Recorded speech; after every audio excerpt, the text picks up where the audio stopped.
dans 1 Corinthiens.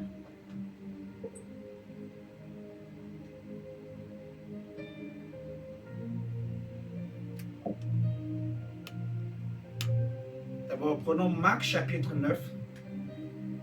Marc chapitre 9,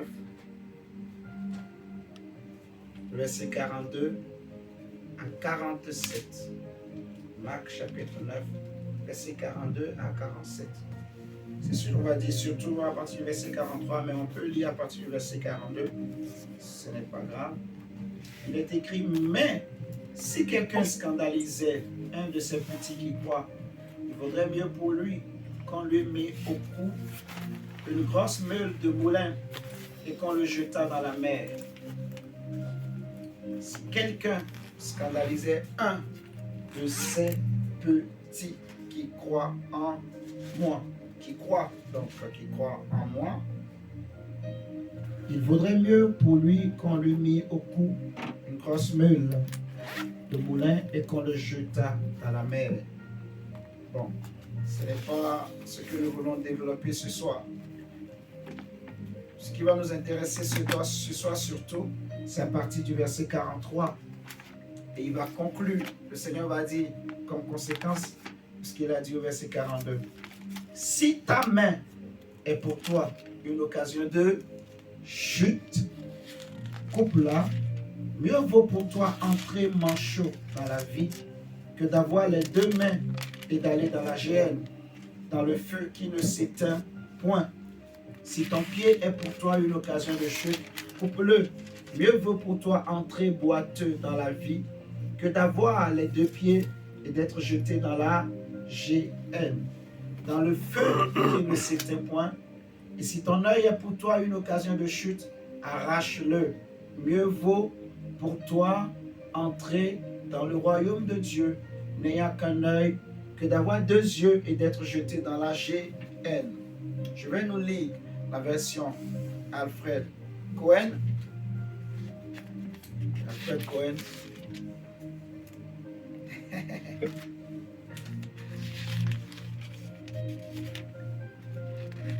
Alfred Cohen que Koum aussi est la main là désormais.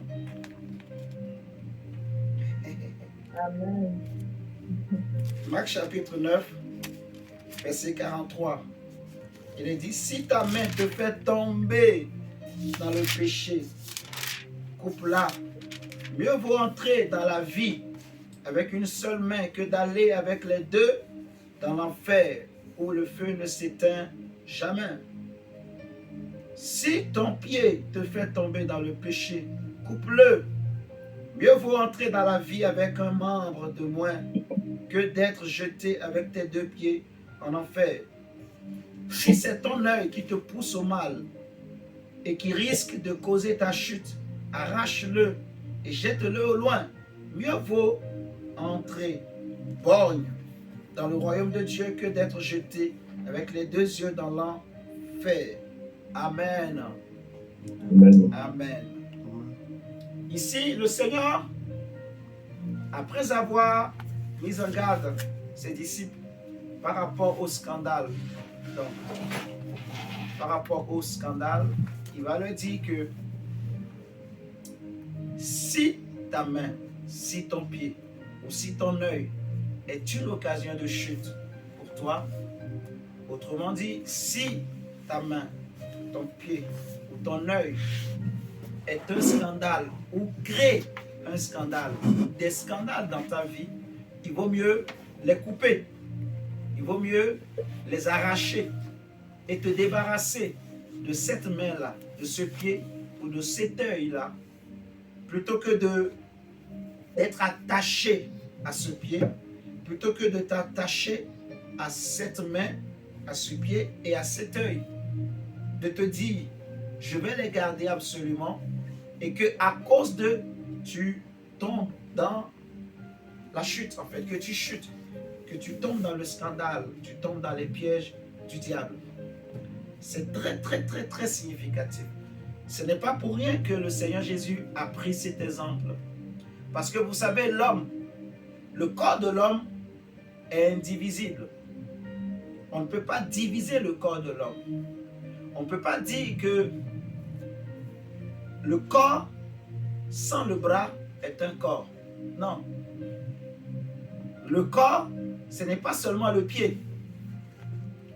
Le corps, ce n'est pas seulement la main ou le pied ou l'œil.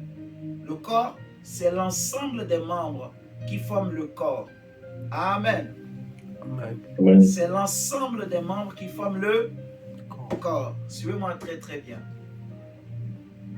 Et un être humain qui aime son corps, il aime toutes les parties de son corps. Il y en a qui aiment leurs ongles, qui prennent soin de leurs ongles. Quand tu regardes les femmes, tout le temps, elles regardent. Souvent les hommes, ils ont des petits saletés autour des ongles, dans les coins, les recoins. Moi, ma femme, elle ne fait que surveiller souvent ça. Ce n'est pas mauvais, c'est bien. Ça m'aide à être un peu plus propre. Je ne dis pas que je suis sale. Mais les hommes ont moins tendance à s'occuper de ces détails-là. Vous voyez ce que je dis? Mais la femme, elle est tellement méticuleuse. Elle regarde tous les détails. On dit souvent qu'une femme, quand elle se met devant un miroir, elle peut passer 1 heure devant le miroir. Elle n'est pas fatiguée. Vous savez ça, non? Mais un homme, 1 minute, c'est même beaucoup. Un vrai homme, normalement. Parce qu'aujourd'hui, le monde a changé. Il y a des hommes qui sont aussi comme des femmes. C'est un peu bizarre.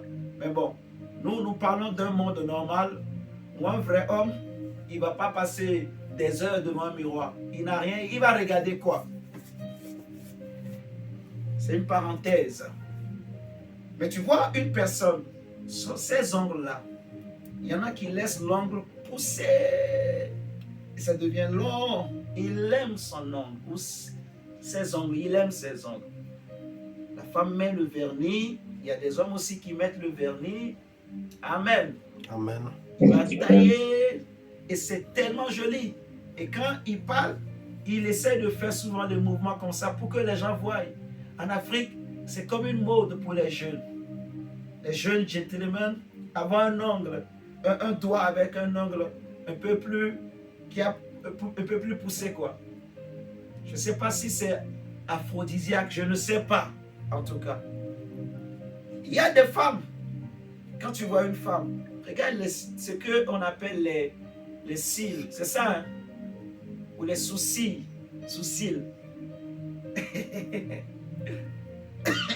Elle va se maquiller, elle va bien dessiner ça, elle achète un crayon.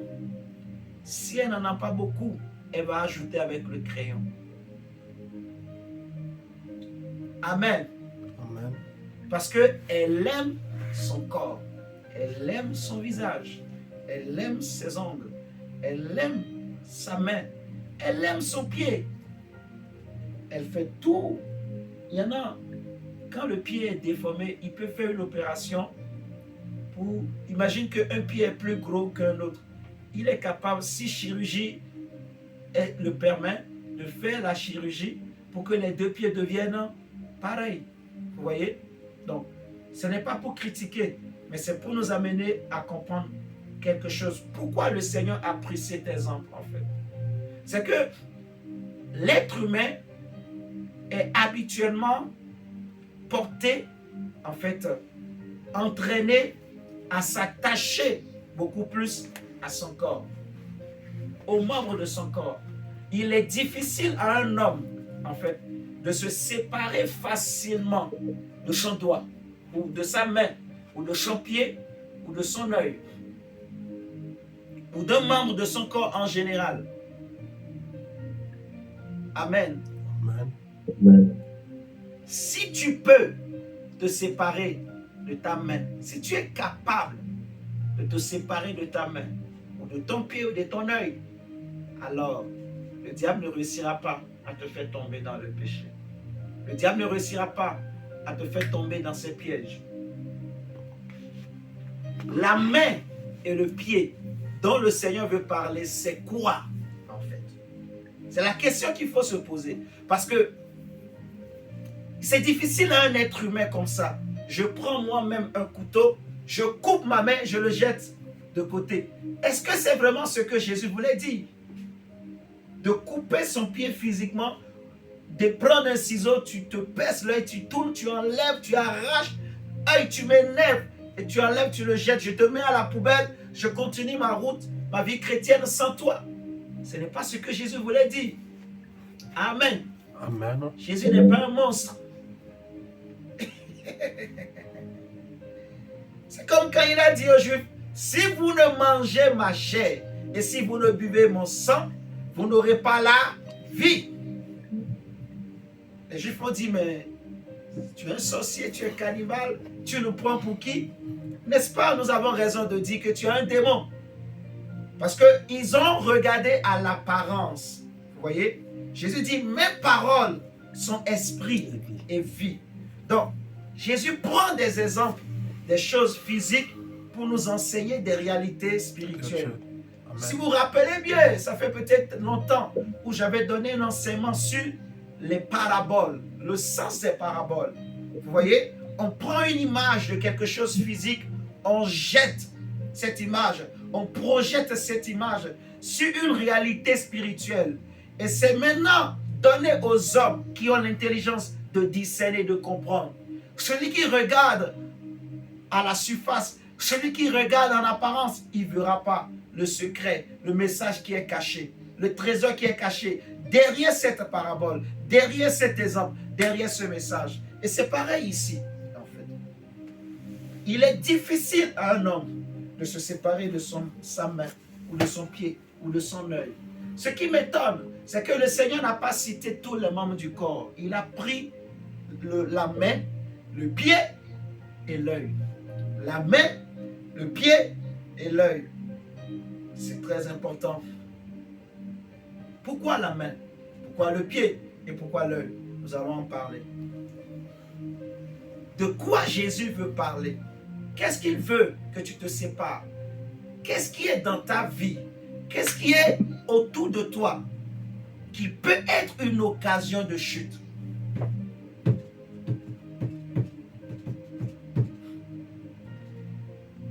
Je vais nous aider. Est-ce que vous pensez que si Adam était seul dans le jardin d'Éden, hein, vous pensez qu'il allait tomber?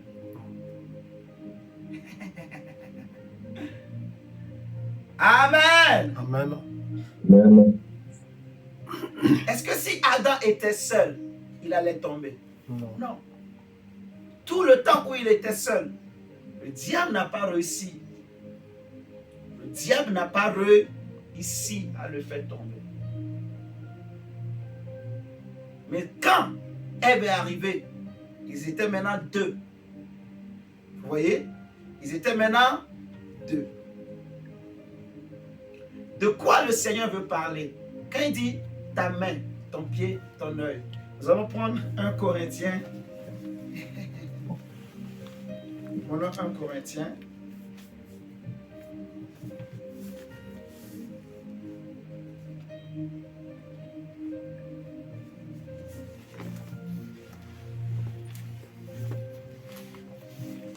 Corinthiens 12. Corinthiens 12, verset 14.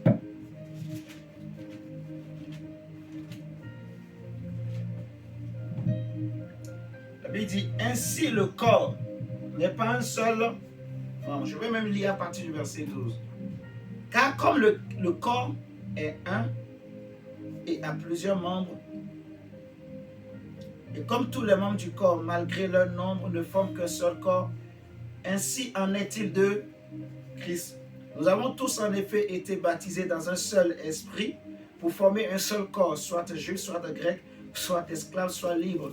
Et nous avons tous été abreuvés d'un seul esprit. Ainsi, le corps n'est pas un seul membre, mais il est formé de plusieurs membres. Jésus parle de quoi? Du corps. Amen. Amen. L'apôtre Paul parle de quoi? Du corps. Le corps est formé de quoi? Plusieurs membres. Plusieurs Membres. membres. Si le pied disait, parce que je ne suis pas une main, je ne suis pas du corps, ne serait-il pas du corps pour cela? Et si l'oreille disait, parce que je ne suis pas un œil, je ne suis pas du corps. Ne serait-elle pas du corps pour cela? Si tout le corps était œil, où serait l'ouïe? S'il était tout ouïe, où serait l'odorat? Maintenant, Dieu a placé chacun des membres dans le corps, comme il a voulu. Si tous étaient un seul membre, où serait le corps? Maintenant donc, il y a plusieurs membres et un seul corps. Verset 21. L'œil ne peut pas dire à la main, je n'ai pas besoin de toi, ni la tête dit aux pieds, je n'ai pas besoin de vous. Mais bien plutôt, les membres du corps qui paraissent être les plus faibles sont nécessaires. Et ceux que nous estimons être les moins honorables du corps, nous les entourons d'un plus grand honneur. Ainsi, nos membres les moins honnêtes reçoivent le plus d'honneur, tandis que ceux qui sont honnêtes n'en ont pas besoin. Dieu a disposé le corps de manière à donner plus d'honneur à ceux qui en manquaient, afin qu'il n'y ait pas de division dans le corps, mais que les membres aient également soin les uns des autres. Et si un membre souffre, tous les membres souffrent avec lui. Si un membre est honoré, tous les membres se réjouissent avec lui. Vous êtes le corps de Christ. Est-ce que tu es en train de lire avec moi? Vous êtes le corps de Christ. Et vous êtes ses membres, chacun pour sa part. C'est fort, mon frère, ma soeur. Ici, l'apôtre Paul, il prend l'exemple d'un corps humain pour nous parler de l'Église, qui est aussi un corps, qu'on appelle le corps de Christ. Amen, amen. Amen. Et les membres dont l'apôtre Paul est en train de parler ici, c'est toi et moi. Amen. Amen. Les membres dont l'apôtre parle, c'est toi et moi. La main dont l'apôtre Paul parle ici, c'est l'homme. C'est un homme, c'est un être humain. Le pied dont l'apôtre Paul est en train de parler, c'est qui? Ce n'est pas le pied physique. Ce n'est pas le pied du corps physique. Mais c'est le pied dans le corps qu'est l'Église. Alléluia. L'œil dont il parle, c'est l'œil, mais dans le corps le corps de Christ en fait. Donc que ce soit la main, que ce soit le pied ou l'œil dont Jésus parlait dans Marc chapitre 9 qu'on a lu, Jésus voulait parler des hommes en fait. Est-ce que vous êtes en train de me comprendre? Amen. Quand Jésus disait aux hommes, si ta main est pour toi une occasion de chute, il ne voulait pas parler de la main physique. Il voulait parler de l'homme, ton prochain, celui que tu appelles ton prochain, qui devient pour toi en fait une occasion de chute, un piège dans ta vie, un piège pour ton malheur. C'est de lui que Jésus voulait parler. Parce que quand on dit souvent les choses, c'est bien d'appuyer cela avec la parole de Dieu. Comme ça, on a la lumière, on a la connaissance, on a l'intelligence, on comprend mieux les choses. Jésus voulait parler de l'homme, que ce soit la main ou le pied ou l'œil. Et cela a son importance, parce que la main ne joue pas le même rôle que le pied. Le pied ne joue pas également le même rôle que l'œil. Donc, la main, c'est un type d'homme, une catégorie d'hommes que tu auras dans ta vie, qui va t'entourer, que tu vas croiser, tu vas rencontrer, mais qui peuvent être aussi pour toi une occasion de chute. L'Église est formée d'hommes et de femmes. L'Église, c'est les hommes. Le corps de Christ, c'est les hommes, c'est vous et moi. Amen. Amen. Amen. Quand je prends une famille, dans une famille, c'est les hommes. Ce n'est pas les animaux qui forment une famille. C'est les hommes créés à l'image de Dieu. Pour te bénir, Dieu va passer par un homme. Alléluia. Amen. Amen. Pour te bénir, Dieu utilisera un homme. Tu ne verras pas le ciel s'ouvrir comme ça et une nappe descendre avec un papier, contrat de travail. Allez, je prends un nom simple. allez, n'importe quel nom, allez, prends ton contrat de travail, vas-y. Non. Dieu passera toujours par un homme pour te donner ce contrat de travail. Amen. Dieu touchera le cœur d'un homme et c'est cet homme qui te bénira. C'est au travers d'un homme que Dieu te bénira. Amen. Vous m'entendez? Amen. Oui. Amen. C'est pour ça que même Jésus, pour entrer dans son ministère, pour commencer ce ministère, il est passé par un homme du nom de Jean-Baptiste, qui était plus petit que Jésus en esprit. Mais Jésus savait que pour que je commence aussi mon ministère, il faut que je passe par un homme. C'est la loi de l'esprit. Amen. Parce que Dieu passera toujours par un homme pour te bénir. Amen. Pour sauver les hommes, Dieu a utilisé aussi un homme. Amen. Dieu n'a pas utilisé un ange pour venir sauver les hommes. Dieu n'a pas utilisé un animal, ni le lion, ni la panthère. Non. La Bible dit que car Dieu a tant aimé les hommes qu'il a donné son Fils unique, l'homme. Il y a un seul Dieu, Paul le dit à Timothée, et un seul médiateur entre Dieu et les hommes. On n'a pas dit Jésus-Christ Dieu, mais on dit Jésus-Christ homme.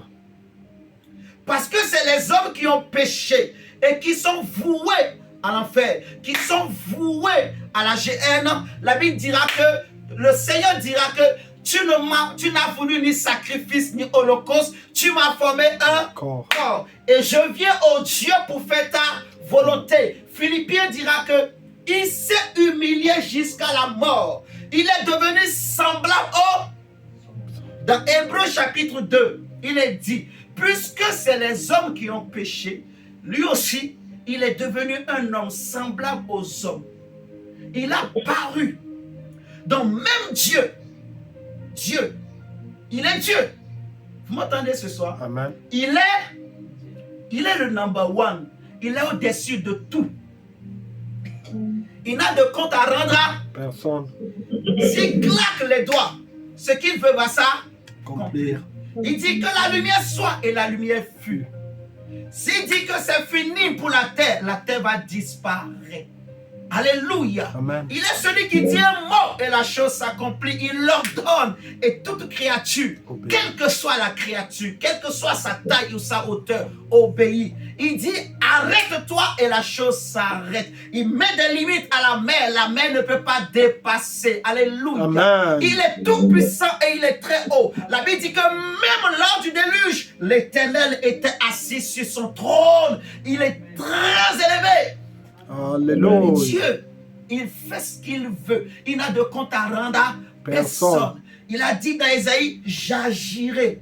Qui s'y opposera? Qui peut s'opposer à lui? Qui peut lui dire, qu'est-ce que tu fais, ô Dieu, ô homme? Qui es-tu pour dire à Dieu, qu'est-ce que tu fais? Qui es-tu pour poser la question au Créateur, qu'est-ce que tu fais? Il est Dieu, il fait ce qu'il veut. Amen. Alléluia. S'il voulait sauver le monde sans passer par les hommes, il allait le faire. Vous m'entendez? Amen. C'est ce que je veux que tu comprennes. Si Dieu voulait te sauver sans utiliser un homme, il allait le faire. Aucun ange ne s'est senti capable. Aucun ange ne s'est senti capable. Dieu, s'il voulait sauver l'homme, pas les anges, il pouvait le faire. S'il voulait sauver l'homme, en un clin d'œil, il allait le faire. Alléluia. Amen. On n'aurait même pas eu besoin de la croix, du chemin de la croix, du baptême, de tout cela. On n'aura pas besoin.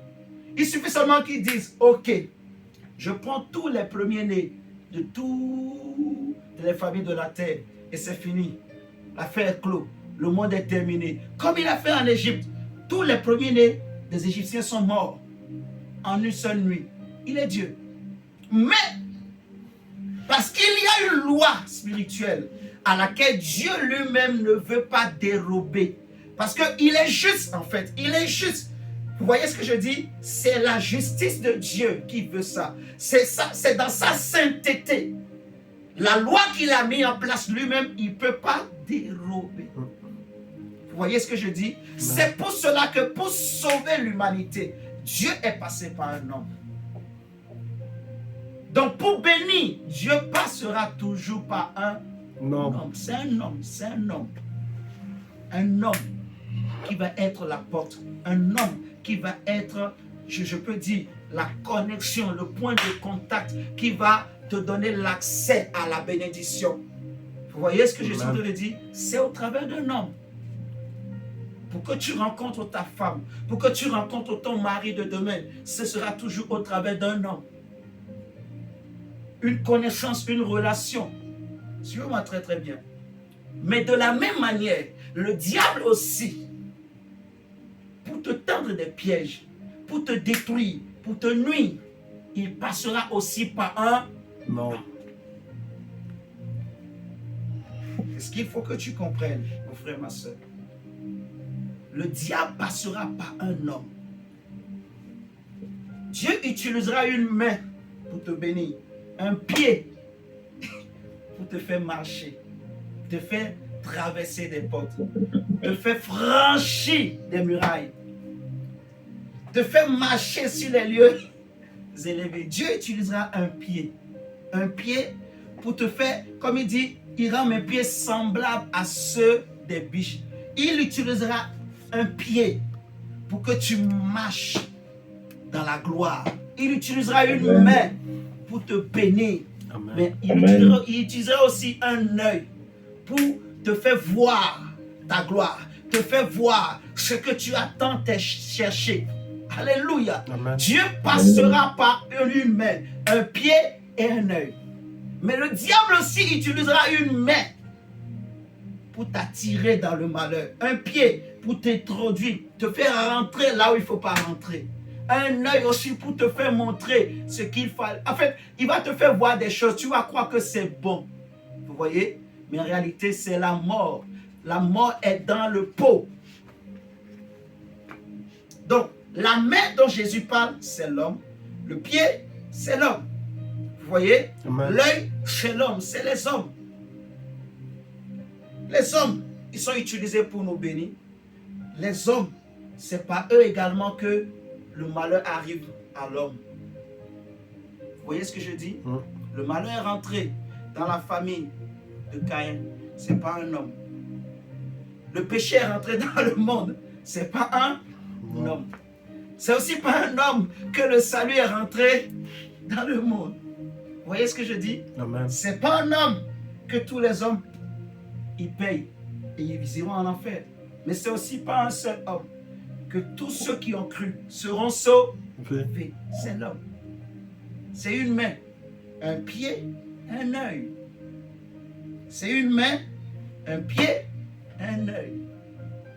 Pour que les hommes aient tous ces problèmes, ces souffrances aujourd'hui, c'est une main qui a été tendue, qui a pris le fruit.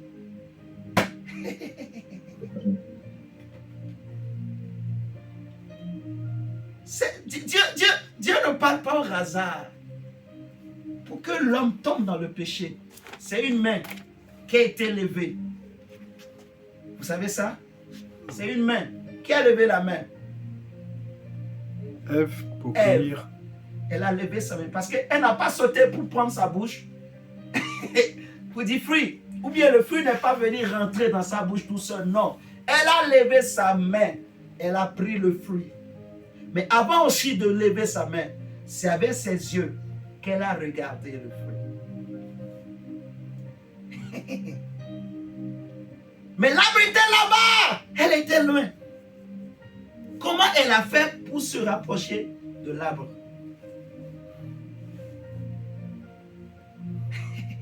Est-ce que vous êtes en train de comprendre? Comment Ève a fait pour se rapprocher de l'arbre? C'est les pieds. Elle n'a pas volé. Elle a marché. Vous voyez? Elle a franchi des étapes. Elle a marché avec ses pieds. Et c'est comme ça qu'elle est arrivée à côté de l'arbre de la connaissance du bien et du mal. Donc, les trois choses dans le corps de l'homme qui ont participé à la chute de l'homme, c'est son œil, ses pieds, sa main. Si l'homme n'avait pas de main, il pouvait s'approcher de l'arbre. Mais comment il va faire pour cueillir le fruit? Imaginez un homme qui n'a pas de main. Mais on met un fruit là. On lui dit, prends le fruit. Comment il va faire? Il ne pourra pas. Imaginez un homme qui n'a pas de pied. Il n'a pas de main. Il n'a même pas les yeux. Il va faire comment? Il ne pourra pas. Si Adam et Ève sont tombés, c'est à cause, c'est la main, l'œil, le pied qui les ont aidés. Vous voyez ce que je suis en train de dire? Amen. Et spirituellement, ça symbolise des hommes, en fait. C'est des hommes. Vous voyez? Le pied, la main, l'œil, c'est des hommes. C'est trois types d'hommes. De la même manière que Dieu utilise ces trois types d'hommes pour bénir l'homme, le diable aussi utilise ces trois types d'hommes pour amener le malheur dans la vie de l'homme, pour amener les pièges, pour tendre des pièges aux hommes. Dans le désert, la Bible nous dit que Jésus a été tenté par le diable. Mais Dieu a fait exprès qu'on écrit seulement 3 tentations.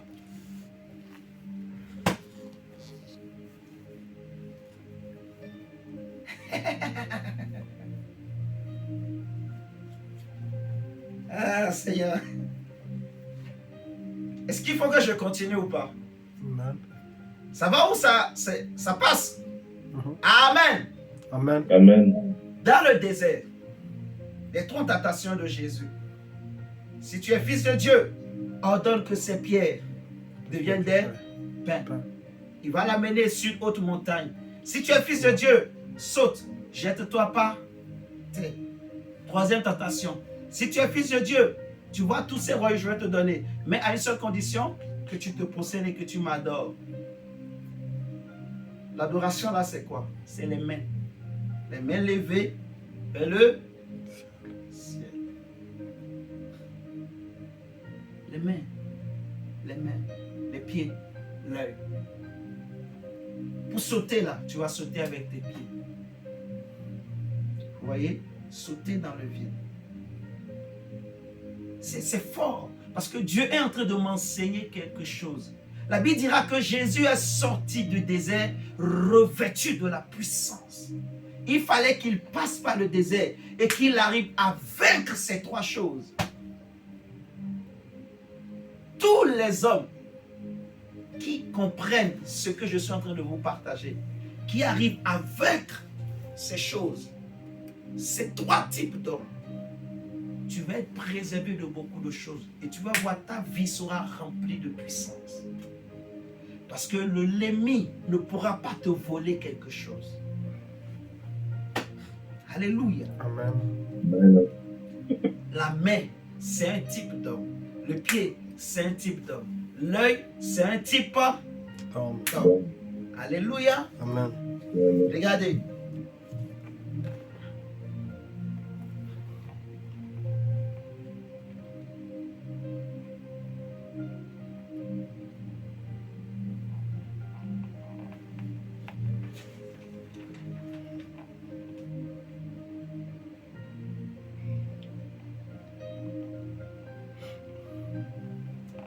Prenons Galates.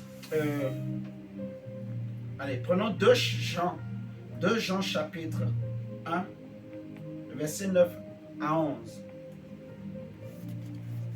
2 Jean chapitre 1, verset 9 à 11. Et on va prendre après Galates 2. 2 Jean chapitre 1, verset 9 à 11. 2 Jean chapitre 1, verset 9. Il est dit ceci. J'ai écrit quelques mots à ce sujet à l'église. Non, là je suis dans le chapitre 3, excusez-moi. Celui qui ne reste pas dans les limites de ce que le Christ a enseigné, mais s'aventure au-delà, n'a pas de communion avec Dieu. Celui qui reste fidèlement attaché à cet enseignement reste uni au Père comme au Fils. verset 10. Si quelqu'un vient vous trouver pour vous enseigner autre chose, ne l'accueillez pas chez vous. Ne lui adressez pas la salutation fraternelle. Amen. Amen. Ne lui adressez pas la salutation fraternelle. La main nous permet de saluer quelqu'un. Amen. Amen. Amen. Pour saluer ton prochain, tu utilises ta main. Amen. C'est vrai qu'aujourd'hui, on peut saluer de loin. Mais une vraie salutation, quand on dit salutation fraternelle, tu lui donnes la main. Vous voyez? Tu lui donnes la Amen. main. La main. La main symbolise quoi? Regardons encore Galates chapitre 2, le verset 7 à 9. Galates 2.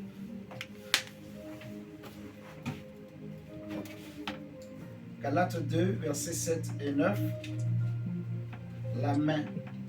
Elle va utiliser la main pour cueillir le fruit. La main est utilisée pour adorer. Paul dit, je veux que les hommes élèvent des mains pures vers Dieu. Vous voyez?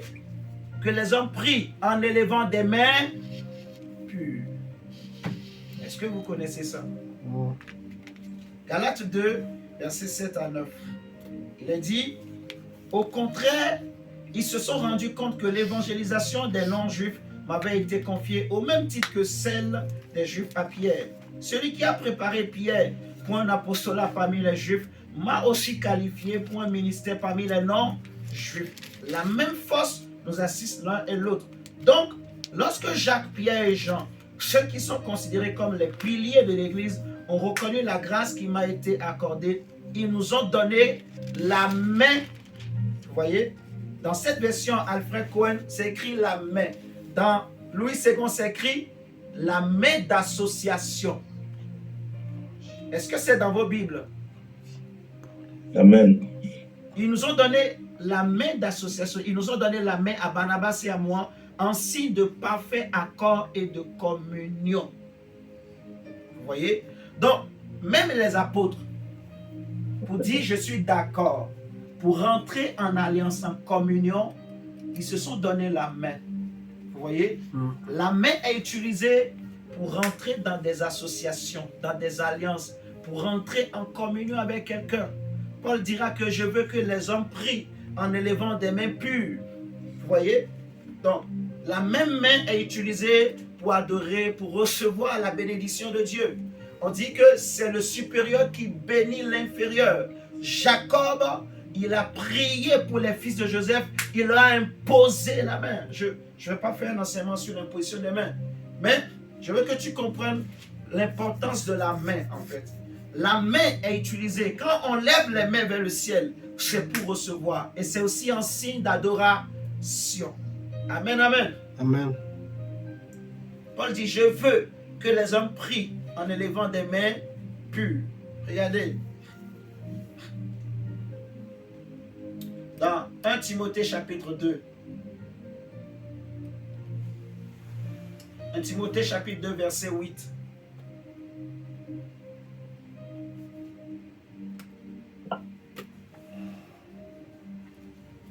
Timothée 2, verset 8 dit, je veux donc que les hommes prient en tout lieu, en élevant des mains pures, sans colère, ni mauvaise pensée. Amen. Donc la main, c'est l'image des alliances, en fait. C'est l'image des associations, des alliances humaines, les alliances dans lesquelles les hommes peuvent se retrouver. Il y a des alliances dans lesquelles tu peux rentrer, qui peuvent être une bénédiction pour toi. Il y a des associations dans lesquelles tu peux rentrer, qui peuvent être une bénédiction pour toi. Mais il y a aussi des alliances, des associations dans lesquelles on rentre, mais qui sont pour notre malheur. Vous voyez? Pour notre destruction. Amen, amen. Amen. Donc il faut prier le Seigneur par rapport aux toutes les personnes à qui tu as donné la main. Il faut savoir que quand tu donnes la main à quelqu'un, tu tends la main à quelqu'un, tu salues une personne, tu entres en communion avec cette personne. Est-ce que je parle à quelqu'un? Amen.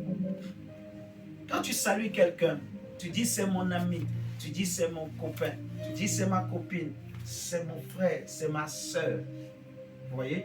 Normalement, nous les chrétiens, on doit prier même. Quand on est des hommes et des femmes qui prient, quand je donne la main à quelqu'un, si la personne a une mauvaise semence, si elle a une mauvaise intention dans son cœur, quand je vais lui tendre la main, il ne peut rien soutirer en moi.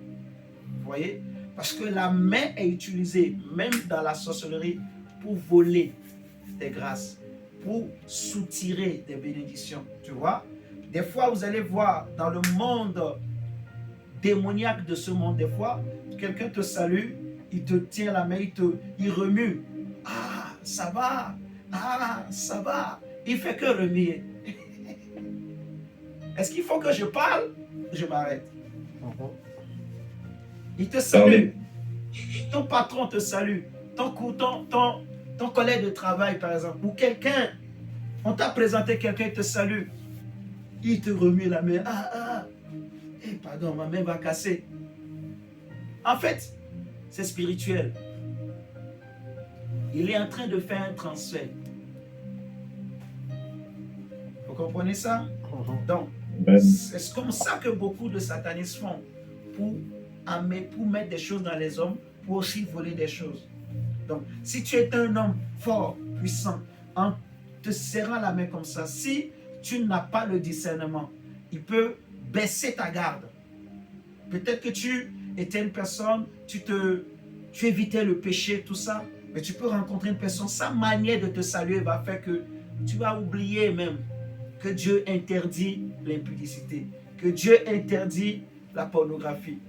Et parce qu'il t'a salué, la manière dont il t'a salué là, quand il va te dire, viens, on va aller voir un film, tu vas aller. Vous comprenez? Donc la main, ça te permet d'entrer dans des alliances en fait. Maintenant imagine toutes les personnes que tu salues dans la vie. Vous voyez? Il faut savoir que tous ceux que tu salues, tu aimes tellement saluer les gens. Il faut saluer les gens. Je ne suis pas en train de dire de ne pas donner la main à quelqu'un. Ok, on est d'accord. Mais prie, en fait. Ce que je suis en train de t'enseigner, c'est que tu comprennes ces principes et que tu pries en conséquence avec ça. Tu pries tous ceux qui t'ont salué, tous ceux qui ont pris ta main. Tu vois? Qu'est-ce qu'ils ont pris de ta vie? Qu'est-ce qu'ils ont mis en toi? Qu'est-ce qu'ils ont introduit dans ta vie? Tu vas prier parce que tu as la connaissance maintenant. Tu comprends? Amen. Tout ce que tu as salué, vous vous êtes salués. Ah, bonjour. Il y a beaucoup de salutations. Les jeunes, on fait comme ça. Tchac, tchac, tchac, tchac. On fait 3 fois. Souvent les Africains pour montrer yo, yo, yo, yo, yo, yo, yo, quoi. C'est des bêtises. Amen. Amen. Amen. Donc, la même main là que Dieu utilise pour nous bénir.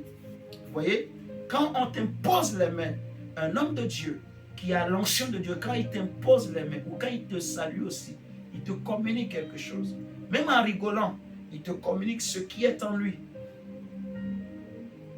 Vous comprenez? C'est important de comprendre l'importance de la salutation. On dit, ne le saluez même pas. Si quelqu'un vient à vous, mais il n'apporte pas le message, ça veut dire que si le message n'est pas en lui, ne le saluez pas. Quand on dit à Timothée, n'impose pas les mains aux gens avec précipitation, afin que tu ne participes pas au péché des autres. Vous comprenez? C'est important de bien comprendre. La main là, les 5 doigts là, ça. Et la main, c'est un membre. Mais c'est aussi comme un ensemble de membres, un corps. Il y a plusieurs doigts. Chaque doigt a plusieurs particularités. Il y a des connexions dans la main. Il y a des, vous voyez, tous ces traits-là. Il y a des veines. Il y a beaucoup de choses. Donc, par la main là, on peut accéder à ton âme. On peut accéder à ton étoile. On peut oh Dieu. Donc, le premier type d'homme, vous voyez ce que je suis en train de dire? C'est ceux-là que tu croises, que tu salues avec ta main. Tu vois? Ils peuvent être une source de bénédiction pour toi. Mais il y en a aussi qui peuvent être une source de malheur pour toi. Vous voyez ce que je dis? Tu as salué quelqu'un, vous avez commencé par marcher ensemble. Mais après, qu'est-ce qui s'est passé? Toi qui aimais beaucoup prier, tu n'arrives plus à prier. Toi qui étais fidèle à ton mari, tu commences à découcher. Toi qui étais fidèle à ta femme, tu commences à tromper ta femme. Ainsi de suite. Toi qui étais sérieux, tu commences à devenir paresseux. Il y a beaucoup de choses. Vous voyez? Toi qui aimais Dieu, tu as abandonné la foi. Tu es tombé dans le péché. Parce que tu as salué des gens qu'il ne fallait pas saluer. Qui t'ont volé des choses, qui ont mis aussi des choses en toi. Et comme toi-même, tu n'as pas le feu. Tu n'es pas un homme ou une femme qui prie. Vous voyez? Donc, on a mis des choses qui ont travaillé. L'ennemi a réussi à te piéger par là, en fait. La main. Il y a beaucoup de choses à dire sur la main. La main, on peut transmettre la puissance par la main. On peut transmettre l'onction par la main. Vous voyez? Donc, il y a beaucoup de choses autour de la main. Si on parle des pieds, le Seigneur dit à Josué que tout lieu que foulera la plante de vos pieds, je vous le donne en héritage. Vous voyez, dans Josué chapitre 1, au verset 3, il est dit, tout lieu que foulera la plante de vos pieds, je vous le donne en héritage. Et ce n'était pas à Josué le premier que Dieu l'avait dit. Dieu l'avait d'abord dit à Moïse lui-même, dans Deutéronome 11, au verset 24. Le Seigneur a dit à Moïse, avant que Moïse ne meure, que tout lieu que foulera, tout territoire que foulera la plante de vos pieds, je vous le donne en héritage. Vous voyez?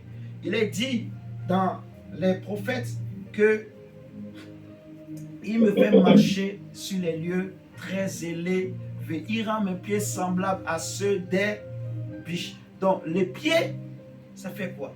C'est l'image, en fait, le pied te permet, vous voyez, de franchir les portes. Vous voyez, d'atteindre des objectifs. Le pied te permet de te déplacer, en fait, de quitter une position pour aller à une autre position. Vous me suivez? Le pied, c'est aussi la domination, en fait. Ça te donne la domination, le pied. Le pied. Dans Apocalypse, on a dit, il y avait un ange puissant. Il a posé un pied sur la terre, un pied sur la mer. On avait déjà partagé sur ce verset, si vous vous rappelez très bien. Le pied, c'est l'image donc de la domination. En fait, ça te permet de dominer. Tout lieu que foulera la plante de vos pieds, je vous le donne pour que vous dominiez sur ces territoires. Vous dominiez partout où tes pieds ont foulé. Vous voyez? Donc le pied te permet de quitter un point A pour aller à un point B. Donc de franchir des limites, de franchir des portes. C'est important, en fait, le pied. Il est dit qu'ils sont beaux les pieds de ceux qui annoncent de bonnes nouvelles. C'est des hommes et des femmes que Dieu fait des pécheurs d'hommes. Donc par le pied, ils rentrent dans le royaume des ténèbres. Ils quittent une position pour aller dans une position. Et ils amènent la gloire de Dieu là où ils vont. On a vu le diacre Philippe, il a quitté Jérusalem. Il est arrivé en Samarie. Mais parce qu'il a posé ses pieds en Samarie, il a amené un bouleversement en Samarie. Vous voyez? Parce que le pied, c'est la domination, en fait. La domination. Donc, quand tu comprends ces choses, partout où tu poses tes pieds, les hommes, les maisons, les familles, les hommes chez qui tu as posé tes pieds, les personnes avec qui tu marches, tu ne sais pas avec quelle domination eux aussi ils marchent.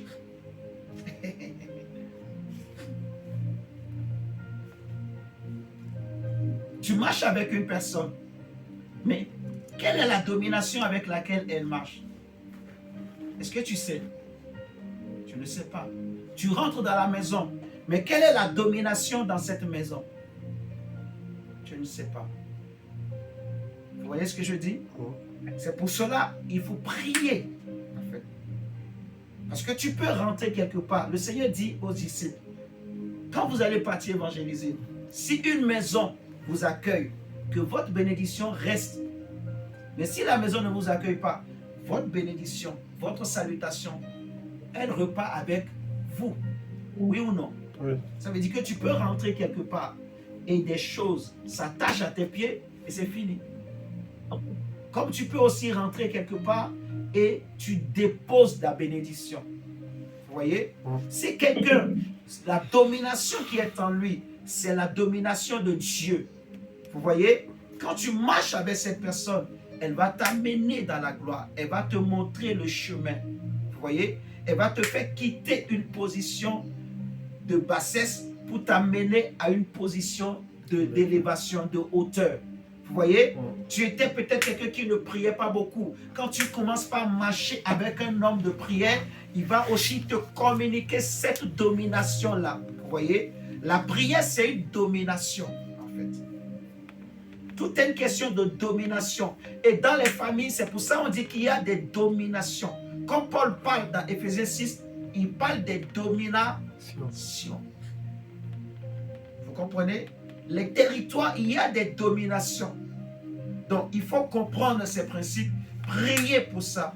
Partout où je suis passé, partout où tu es passé, vous voyez, quelles sont les dominations que tu as rencontrées? Dans ta famille, quelles sont les dominations qu'il y a là? Désormais, puisque tu as maintenant la connaissance, tu vois, tu pries. Jamais la domination de Dieu partout où je foule mes pieds. Et toutes les mauvaises dominations que j'ai croisées sur mon chemin, je les écrase. Amen. Vous voyez ce que je dis? Je prends le dessus sur eux. Il y a des gens, il peut t'inviter chez lui, mais depuis que tu as mis pied chez lui, c'est fini en fait. Il y a des désirs bizarres. Parce que dans leur maison, la domination, c'est la pornographie. Donc, il y a beaucoup de choses. On va s'arrêter là pour ce soir. Il va rester l'œil. Il va rester l'œil. On va prier par rapport à tous ces sujets-là. La main, les pieds, l'œil également. Jésus dit dans Matthieu 6 que l'œil est une lampe. C'est la lampe du corps. Vous savez ça, non? L'œil, c'est la lampe. Donc, on dit, si la lumière qui est en toi est ténèbres, combien seront grandes ces ténèbres? Si la lumière qui est en toi est ténèbres, combien seront grandes ces ténèbres? Donc, Jésus dit, si un aveugle conduit un autre aveugle, donc si un aveugle est l'œil d'un autre aveugle, les deux feront quoi? Vont tomber dans le Donc, on met dans un trou. Dans un trou. C'est pour cela que vous allez remarquer des personnes. Il était bien droit. Mais depuis qu'il a commencé par suivre cet homme, par suivre cette femme, il est devenu impoli, il est devenu orgueilleux, il est devenu arrogant, il est devenu hypocrite, il est devenu voleur. Depuis que ce cousin-là a commencé par rentrer chez vous, et votre fils, il a commencé par côtoyer le cousin. Vous voyez, il y a des choses comme ça dans les familles. Un cousin vous rend visite et votre fils qui était sérieux, il a vu le cousin. Ah, mais le cousin avait une autre domination dans ses pieds. Il avait quelque chose d'autre dans sa main. Quand il est venu, c'est des choses qui sont vraies. En fait. Depuis que le cousin là a croisé, votre fils a croisé plutôt ce cousin. Ils ont joué un peu au jeu PlayStation, ils ont fait des choses. Mais qu'est-ce que le cousin là a communiqué à votre fils? Votre cousin là, il a montré quoi? Il a montré son monde à votre fils. Son monde, c'était quoi? Monde de pornographie, des films interdits sur portable, sur Internet. Et depuis que ils ont, petit à petit, ils ont regardé. Lui, sa vie, c'était masturbation. Il a montré à votre fils comment il faut se masturber. Le fils ne connaissait pas les histoires de copains-copines. Le cousin lui a parlé. Ah, toi, tu es loin. Hein? Du coup, le fils aussi, je vais essayer. Vous voyez, c'est comme ça se passe. C'est comme ça que tu peux voir quelqu'un qui n'avait pas une vie avant. Vous voyez, mais subitement, il peut changer. Il y en a même, celui qui lui a montré, il n'était pas aussi pire. Mais quand lui, il a commencé, il est devenu pire. Il y a quelqu'un, il y a des gens. On lui a juste montrer seulement quelques films pornographiques. Mais quand lui, il s'est lancé, il a dépassé le maître. Vous êtes en train de comprendre? Si un aveugle conduit un autre aveugle, les deux tomberont dans un trou. Donc, ça veut dire, c'est qui ton œil? En fait, qui tu suis? Parce que tu es obligé, en fait, de suivre quelqu'un. Je ne sais pas si vous comprenez. Tu ne peux pas rester là tout seul et tu vas dire non, Dieu va tout me montrer. Ce n'est pas vrai. Vous comprenez? Tu dois suivre une personne qui sera comme un œil, un modèle pour toi. Vous voyez? Qui te montre la voie, qui t'enseigne, qui te montre des exemples, en fait, qui partage des expériences avec toi. Élie a pris Élisée, il lui a montré des choses. Et Élisée aussi a commencé par le faire. Élisée aussi a voulu montrer à Géasi, mais Géasi n'a pas voulu. Géasi a dit non, c'est trop dur, Élisée. Moi, je ne veux pas cette vie-là de prophète seulement, jeune, moi, je ne veux pas. Moi, je suis fatigué, moi, je vais manger. Élisée reste là-bas. Eh, viens, Naaman. Vous voyez? Géasi n'a pas voulu la vie que Élisée a voulu lui communiquer. Géasi a préféré une autre vie. Je vais vous révéler une chose. C'est parce que Géasi a vu quelque chose d'autre. C'est parce que Géasi a suivi quelque chose d'autre. Au temps où Élisée était prophète, il y avait des rois en Israël. Je vais vous révéler des choses. Il y avait des rois païens, impudiques, idolâtres, méchants, qui aimaient tellement l'argent, la gloire,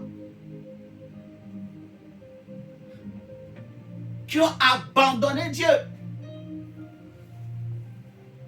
Et c'était aussi des prédicateurs. Ça existe. Et Géasi a vu un autre œil. Il a dit, c'est ça moi je veux. C'est ça moi je veux. Élisée reste là, moi je veux pas ça. Donc, en tant qu'humain, je dois choisir les gens avec qui, les gens que je salue. Ça ne veut pas dire qu'il faut avoir peur de saluer les gens. Il faut prier. Vous voyez? Prier. Dans tes sujets de prière, désormais, prie. Tout ce que tu as salué là, qu'est-ce qui s'est passé? Tout ce qu'on a voulu te transférer ou prendre dans ta vie, tu annules, tu détruis. Vous priez, vous comprenez? Amen. Et tu pries. Quand je salue quelqu'un, Seigneur, je communique la vie. Je vais te donner un exemple.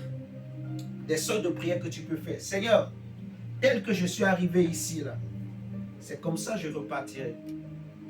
Je ne prendrai rien qui ne m'appartient pas et qui est dans ce lieu. Je ne sais pas si vous me suivez. Amen. Parce que tu peux rentrer quelque part et quelque chose qui n'était pas à toi s'attache à toi. Mais si tu comprends ces choses-là de domination, tu pries comme ça, tu vas aller, rien ne s'attachera à toi. Je veux saluer tout ce que je saluerai, Seigneur. Tout ce qui n'est pas à moi, je ne le prends pas. Je refuse. Vous comprenez? Amen. Oui. Donc, on va s'arrêter là. Je te donne 5 minutes. Prie le Seigneur. Vous demandez à Dieu que tout ce que tu as salué. Élisabeth a salué Marie. Et Marie plutôt a salué Élisabeth. Et l'enfant a tressailli dans son sein. Tu vas prier le Seigneur. Tout ce que tu as salué et qui peut-être n'était pas de Dieu, qui était animé de mauvaises intentions contre toi, qui ont déposé des choses, qui ont volé des choses au travers de ta main. Aujourd'hui, Seigneur, j'annule toutes ces choses, tout ce qu'on m'avait donné, je les donne, je me libère. La Bible dit coupe, débarrasse-toi de ces choses. Donc dis à Dieu, Seigneur, je coupe, je me débarrasse. Tout ce qu'on m'a communiqué, par les salutations, par la main, et qui n'étaient pas de Dieu. Seigneur, je renonce à ces choses, je me débarrasse, je me sépare de ces choses.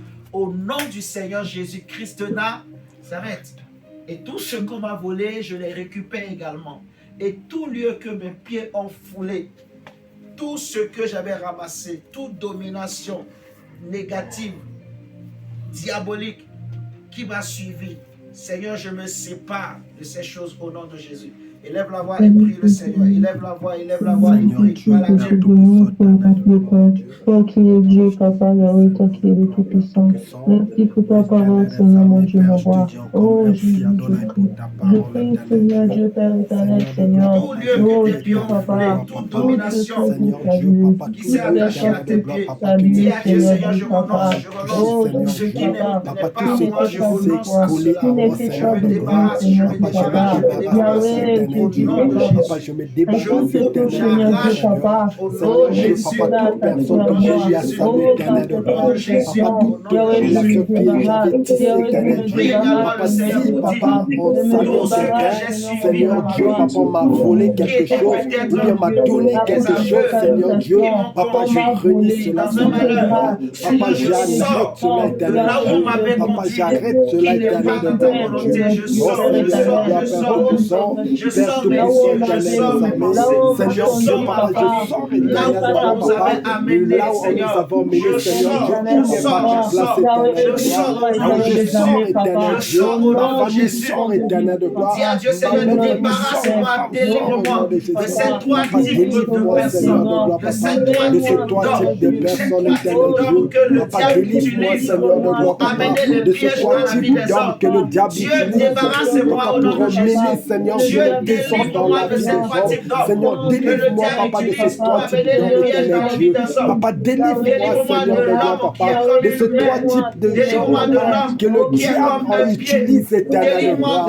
Oh Seigneur, délivre-moi, Père Tout-Puissant, de manquer comme le pied, Seigneur Dieu.